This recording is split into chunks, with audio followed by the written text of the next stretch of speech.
حضرت عمر کا وہ دور تھا کہ آپ کی ایک لونڈی کلمہ پڑھ گئی تو ابھی آپ مسلمان نہیں ہوئے تھے، تو وہ لونڈی کہتی ہے کہ مجھے الٹا لٹکا کے جناب عمر مارتے تھے، اور اتنا مارتے تھے کہ تھک جاتے تھے تو پانی منگواتے تھے، اور جناب عمر وہ شخص تھے کسی کی جرت نہیں تھی کہ بات کرے، لیکن بس پھر بدل گئے عمر، پھر اللہ کا خوف آ گیا، پھر جو شخص کبھی نہیں رویا تھا وہ بات بات پہ رونے لگا، جو کسی کے آگے نہیں جھکا تھا وہ چھوٹے چھوٹے لوگوں سے معافیاں مانگنے لگا، بدل گئے نا، اللہ کا خوف آ گیا نا، اب وہ اکڑی ہوئی گردن نہیں رہی، اب مسجد میں بھی آ کے یہ نکاح کے پیچھے ہٹو، تمہیں پتہ نہیں میں چودھری ہوں، یہ میری جگہ ہے، اب وہ بات بدل گئی، اب وہ رویہ نہ رہا۔ حضرت عمر فاروق رضی اللہ تعالیٰ عنہ، اور اس وقت تو ایک قبیلے کے سربراہ تھے نا، صرف ایک قبیلے کے، اور جب فاروق اعظم بدل گئے تو 24 لاکھ مربع میل کے حکمران، 24 لاکھ مربع میل کا واحد حکمران، اور جب کیسر و کسریٰ جیسے بادشاہ عمر کو بلائیں تو عمر کہیں جاؤ دوڑ جاؤ، میرے پاس ٹائم نہیں۔ اور ایک دن رات کو چہرے پہ نقاب ڈال کے نا مسجد کی گلیاں گھوم رہے تھے عمر فاروق، مدینے کی گلیاں گھوم رہے تھے، ایک دو گلیاں رہ گئیں تو فجر کا وقت ہو گیا، تو حضرت عمر اپنے غلام سے کہنے لگے نماز پڑھ لیتے ہیں اور باقی دو گلیاں بعد میں گھوم لیں گے۔ حضرت عمر نے امامت کرائی تو نقاب اسی طرح چہرے پہ، ایک گلی سے گزر رہے تھے تو ایک بوڑھی اماں بیٹھی ہے خیمے میں، بوڑھی کچھ چہرے سے پریشان لگتی، تو حضرت عمر غلام سے کہنے لگے اسے پوچھو کیوں پریشان ہے، ہمارا تو اپنا ابا پریشان رہتا ہے، ہم پوچھتے نہیں، ہم نہیں پوچھتے، ہماری اپنی اماں روتی رہتی ہے کہ چلو 2 گھڑیاں رات کو آ کے بیٹھے گا میرے پاس، لیکن وہ آتا ہے 2 درجن کنوں لے کے اور سیدھا اپنے کمرے میں جاتا ہے اور بیگم صاحبہ سے کہتا ہے کہ یہ 6 اماں کو بھی دے آؤں، اس نے کون سا کھانے ہیں، تو وہ پلیٹ میں لے کے آتی ہے، پھر ماں کا دل ٹوٹتا ہے کہ یہ کمائی تو میری تھی، یہ تو بوٹا میں نے پالا تھا، لیکن یہ کس بیوپاری کے ہاتھ چڑھ گیا، ہم تو اپنے ماں باپ کو ٹائم نہیں دیتے، لیکن جب لوگ اللہ سے ڈرتے تھے رویہ کیا تھا۔ حضرت عمر فاروق رضی اللہ تعالیٰ عنہ خادم سے کہنے لگے بوڑھی سے پوچھو،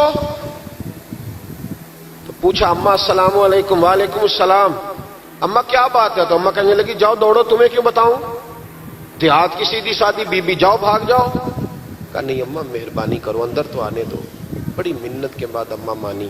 عمر فاروق عام آدمی نہیں جس سے دنیا کامتی ہے، حضرت عمر اندر گئے، اماں کیوں پریشان ہو، تو اماں کہنے لگی تمہیں کیوں بتاؤں، میرا اپنا دکھ ہے، چل اماں بتا دے تیری مہربانی۔ تو اماں کہنے لگی میں ایک بیوہ ہوں، بے اولاد ہوں، کوئی میرا سہارا نہیں، مجھے عمر فاروق سے بڑی شکایت ہے، میرے اوپر 25 دینار کا قرضہ چڑھ گیا ہے اور 3 دن ہو گئے میں نے روٹی نہیں کھائی، اور عمر نے میری خبر نہیں لی۔ حضرت عمر کو پتہ چل گیا لوارث ہے، اس کا کوئی 2 4 10 ہزار ووٹ کوئی نہیں، ایک کو میکے سے 6 مربے نہیں لے کے آئی، ایک اکیلی تنے تنہا۔ اور بھائی جب اللہ کا خوف ہوتا ہے تو پھر انسان ان غریبوں کو بھی مناتا ہے، پھر ریڑھی والے کی بھی اہمیت بڑھ جاتی ہے، پھر رکشے والے کی قدر بھی بڑھ جاتی ہے۔ حضرت عمر فاروق رضی اللہ تعالیٰ عنہ کہنے لگے اماں عمر سے شکوہ ہے، کہاں؟ جناب عمر کہتے ہیں میں نے ایک جملہ کہا تو اماں نے تو مجھے لاجواب کر دیا، میں نے کہا اماں عمر کو کیا پتا کہ تو بھوکی ہے اور مقروض ہے، اسے کیا خبر؟ تو اماں کہنے لگی کیا کہا تم نے، عمر کو خبر نہیں، اسے پتا نہیں؟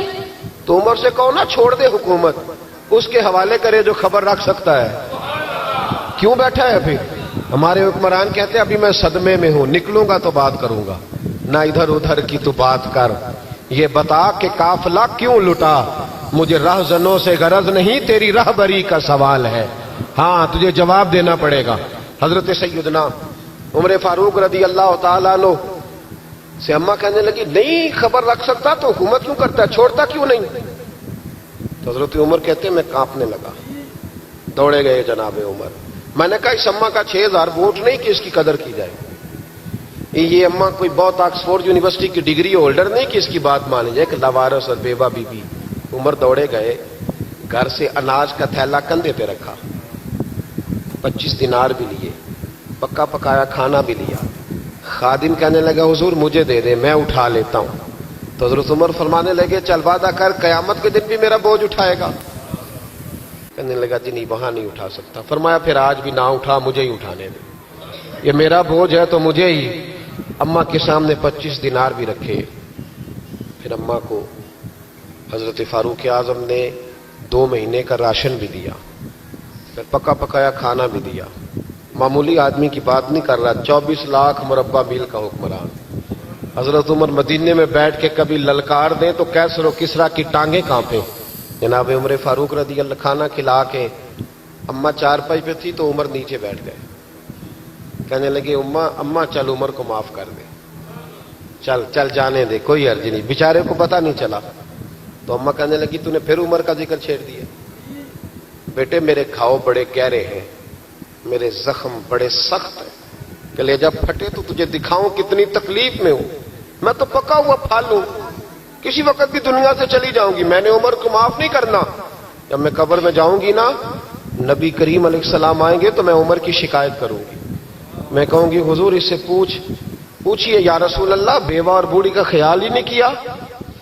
تو آپ کے غلام کہتے ہیں میں نے عمر کو کبھی اتنا روتے نہیں دیکھا جتنا آج روئے. کہنے لگے اماں عمر کو میں جانتا ہوں وہ کمزور ہے, یہ شکایت نہ لگانا, وہ کمزور ہے, مقابلہ نہیں کر سکے گا, یہ شکایت نہ لگانا, چل معاف کر دے. تو اماں کہنے لگی اچھا تو مجھے کچھ اچھا لگتا ہے, جا تیری خاطر عمر کو معاف کیا. تو پیارا لگا ہے, جا معاف کیا, تیری خاطر معاف کیا, تیری خاطر عمر کو معاف کیا. حضرت عمر فاروق کہنے لگے مجھے لکھ کے دو. کون اتنے جتن کرتا ہے, کون؟ کسی سے کہنا جا اپنی اماں کو منا لے, تو کہتے ہیں نہیں میری غلطی کوئی نہیں تو مناؤ کس بات پہ, ہمیں تو 20 دلیلیں آتی ہیں. جا ابا کے پیر پکڑ لے. پتہ ہے نبی پاک علیہ السلام نے فرمایا جس کا باپ راضی ہوگا اسی کا اللہ راضی ہوگا, اور جس کا باپ ناراض ہوگا وہ سارا دن وظیفے پڑھے, اس کا اللہ راضی. یہ ابو داؤد شریف کی حدیث ہے. نا جی بڑی مہربانی, پیسے نہ لائیے گا آپ. اب بات سنیں, وہ بھی میں سمیٹنے کی طرف آ رہا ہوں, ختم کر رہا ہوں, آپ میری بات پہ توجہ رکھیں. عزیز بھائی, نبی کریم صلی اللہ تعالی علیہ وسلم نے جو اپنے غلاموں کی تربیت کی, تو حضرت عمر فاروق کہنے لگے لکھ کے دو, لکھ دو. تو اماں کہنے لگی آپ لکھیں میں سائن کر دیتی ہوں, آپ لکھ دیں میں سائن کرتی ہوں. حضرت عمر نے لکھا فلاں بنت فلاں کو عمر سے شکایت تھی. پھر انہوں نے عمر کو معاف کر دیا. اماں سائن کرنے ہی لگی تھی کہ مولا علی شیر خدا آ گئے, حضرت عبداللہ ابن مسعود آ گئے. اوہو عمر یہاں بیٹھے ہوئے ہو, میں سارے مدینے میں تلاش کر رہا تھا, یہاں بیٹھے ہو, وہ کچھ لوگ ملنے آئے, نکلو. اماں نے سنا کہ یہ عمر تھے تو اماں اٹھ کے کھڑی ہو گئی. آئے ہائے عمر تھے, آپ عمر تھے. تو جناب عمر کہنے لگے اماں تو نے جو کہا ٹھیک کہا, لیکن اپنے وعدے پہ قائم رہا, یہ ذرا سائن کر دے. اماں نے سائن کیے. تو حضرت عمر فاروق فرمانے لگے علی آ گئے ہو تو بطور گواہ تم بھی دستخط کر دو. عبداللہ ابن مسعود تم بھی بطور گواہ جب سائن ہوئے تو جناب عمر نے رکا لپیٹا اور مولا علی شیر خدا سے فرمانے لگے علی یہ رکھ لو, مجھے لگتا ہے میں تم سے پہلے دنیا سے جاؤں گا, اور جب میں پردہ کر جاؤں نا تو یہ رکا میرے کفن میں رکھ دینا. اگر حضور علیہ السلام نے پوچھا نا میری امت کے ساتھ کیا سلوک کر کے آئے ہو, تو رکا نکال کے کہوں گا یا رسول اللہ ایک بوڑھی ناراض تھی, میں اسے بھی راضی کر کے آیا. حضور یہ میں راضی. بھائی جب تک ہم اللہ سے نہیں ڈرتے معاشرہ اصلاح پذیر نہیں ہو سکتا. جب تک یہ وظیفہ پک نہیں جاتا کہ اللہ میرے ساتھ ہے اور اللہ مجھے دیکھ رہا ہے, تب تک حالات بہتر نہیں ہو سکتے. جب انسان یہ وظیفہ پکا لیتا ہے تو پھر چونٹی پہ بھی ظلم نہیں کرتا, پھر وہ گدھے کو ڈنڈا مارتے ہوئے بھی سوچتا ہے. پھر میرے بھائی وہ پھر احساس کرتا ہے کہ جانور کی وجہ سے ہی نہ قیامت میں پوچھ لیا جائے. لیکن جب اللہ سے نہیں, ہمارے اب نہ تو مراقبے رہے, نہ ہم تنہا مصلے پہ بیٹھتے ہیں, نہ رات کو رب کریم کو مناتے ہیں, نمازیں ہیں تو وہ بھی ساری دکھاوے کی, اللہ ماشاءاللہ. ہمارے سارے معاملات میں دکھاوا اس تیزی سے آیا کہ روح کا وہ اجر اور دل کی وہ کیفیات ختم ہوتی جا رہی ہیں.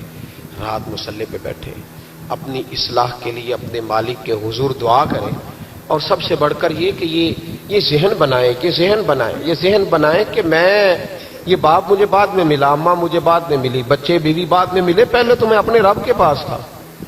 اس وقت میرا کوئی رشتہ دار نہیں تھا, اور جب میں قبر میں جاؤں گا تو پھر بھی میرا اللہ ہی میرے ساتھ ہوگا. اور اگر اس کے بعد کوئی ہستی میرے لیے ابر رحمت بنے گی تو خدا کے محبوب کی ہستی بنے گی.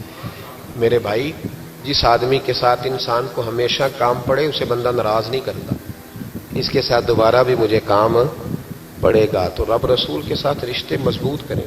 ہم بڑے کمزور ہوتے جا رہے ہیں، باتوں کے گورکھ دھندے میں زندہ ہیں، کسی کو بھی چھیڑ لیں، جتنی مرضی باتیں سن لیں، کسی شخص سے بھی آپ ڈسکس کر لیں، جو مرضی اسے سن لیں،